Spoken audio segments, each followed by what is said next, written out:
We are still watching Once Upon a Time. There are 7 seasons, so it's going to be a while. But unfortunately, I think I have reached the last item in my backlog that goes along with Once Upon a Time. We have come to the storyline where we meet Mrs. Cruella. And so let's do the Dalmatian. Well, this set has 1,722 pieces.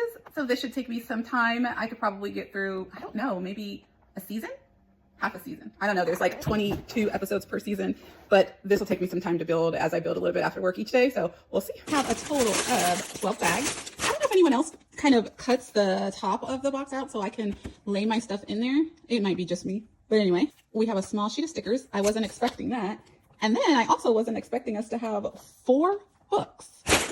That's, I don't know, it's just one dog. Something I have been doing when I get multiple books like this, I like how they tell you what bags go with what books. And if they have told me that, then as I line out my bags to work on, I put the book in front of it. So this is 1 through 4, right? So it's 1, 2, 3, and 4. And then this is bags 5 and 6. So I put it right in front of the 5 and 6. So that's kind of how I stay organized. Just curious, how does everyone else stay organized? Oh no, it says you can customize your own puppy.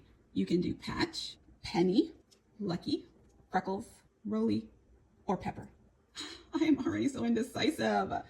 How dare Lego make it so much harder for us to figure out? I think I'm gonna build Lucky. We are just about finished with bags 1 through 4. Right now it wants us to put his tail on.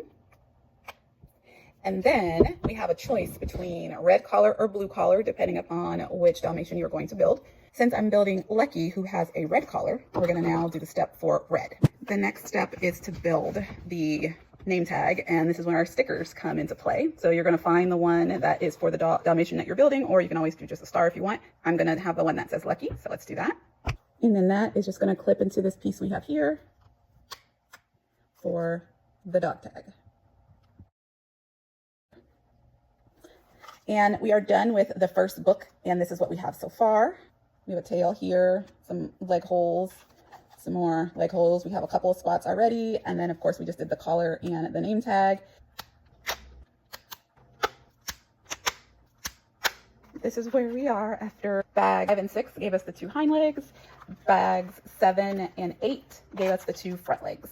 We have 1 book left, so the last book is gonna give us the head. All right, so let's get his mouth on there. Oh, now he looks better. Okay, so we're at the point now where we have to decide based on which one we want to build if we're going to go to the page that allow us to build him or go to the page that's going to allow us to build this version. And I chose Lucky, so it's not going to be the patch one, so I'm going to go to the page where I can do this one. We've got our face. Doesn't he look so much better? He is scary for a moment. But now we're at the point where we need to choose which ears based on the dog that you want to do and go to that page. Now, I chose to do Lucky in the beginning of this. This is what he looks like. So he's got 2 black ears. So I'm going to need to go to page 74 to do the right ear. And then I'm going to have to go to 89 to do the left ear. So let's do that now. These 2 go on the green ones. It's very cute. I don't want him to sit this way. I'm looking at the directions and let's see what it tells me to do. It says to take the head off first. So let's do that. Came off in one piece. All right, now it's telling us to take the front paws off. And now it says to take off these 2 parts of the paw. And now it's telling us to take off back.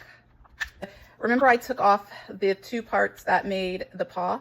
Now it's saying to not put this one back on, but just put the front paw directly on the leg that was the front and then put it back on him. Oh, it must go, okay. So it's not telling me that, but when it was like doing the praying motion, the pegs from the base of the body went up here, but I think now it's gonna go this way.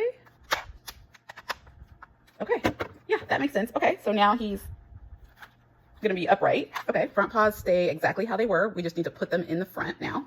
Similarly to the back, where before the base went on these 2, now it's gonna do these 2. It doesn't clearly say that in the directions. That would be helpful if Lego had done that, but it doesn't. But I mean, I can kind of see that's how it's supposed to go. And then here's the other one. So for the head, remember when we originally put his head on, we put the little brackets on the base on the green ones. If you turn him this way, there's some red ones. So now we're gonna put it on the red ones, looks like. Remember that piece that it told me to put inside his back area? we're gonna put it here because now there's this open area. Go back in here, grab this little piece out. This part of it faces down. And those two pieces for the front paws we didn't use, they want us to put those in here just in case we ever want to change them. So this is a nice little hiding area for him, and it is pretty simple. And now here he is. This is the way that I plan to display him. He's really, really cute. I love that you can choose which Dalmatian you want to make. I think that's a really fun concept. And then I like that you can easily change him to where he's laying or sit it up. That it was very simple to do, but this is how I plan to display him. And I also have a golden retriever puppy that I have not built yet, so I'm gonna build him a friend. But thank you for joining. If you're liking this type of content, please like, subscribe. Happy Legoing, everyone. Bye.